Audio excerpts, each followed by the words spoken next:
It was a poem about the 1980 riot at the Sante Penitentiary. It was a poem in 4 parts.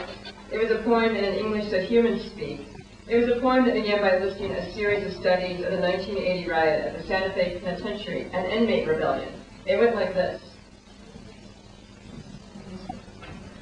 The 1980 riot at the penitentiary of New Mexico was the most brutal in U.S. penal history, involving extreme violence and fragmentation among inmates.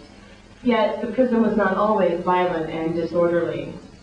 The explanation of this change in the level of disorder is important for understanding the predisposing factors of the riot.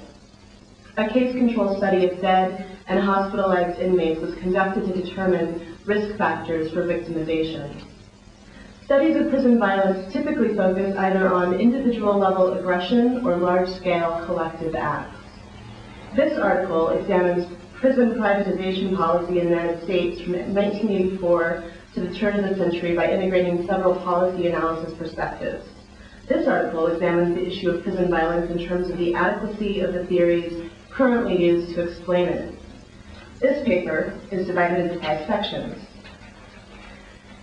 These initial results point to the promise of computer simulation for understanding complex control issues in ways simpler theories cannot. Current social war criminal justice policies lack rational planning and have contributed to the crowding crisis within the correctional system and to state and local fiscal crises. They have also generated an immense expansion in the scope of correctional control. An argument is then made for a convergence of social forces and interests, likely to promote the institutional integration of second-generation EM technology, accomplishing the social control of offenders through geographical tracking and remote monitoring of physiological states. There was a poem that then had a middle section called Imagination that was violent and had words like cell blocks in it. This section went like this.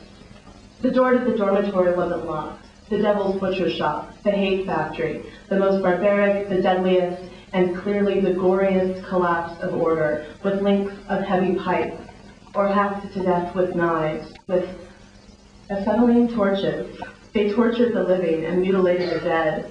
The strong banded together and roamed the cell blocks, pillaging, raping, and murdering the weak like an occupying army.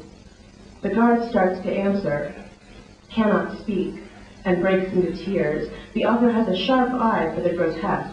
Execution is by axe and rope, electric drill and torch and sander. If there is a gap, if he makes no attempt, he and his friend stood there taking pictures of the killing with a Polaroid camera, amid the wild savagery, the tool room, cell blocks 3 and 4, the most active areas, doors that open and close by themselves, lights that turn on and off, rush down the main corridor, living in a space designed for 915 guards, 1,136 inmates, 33 dismembered, tortured, decapitated, fled to the baseball field.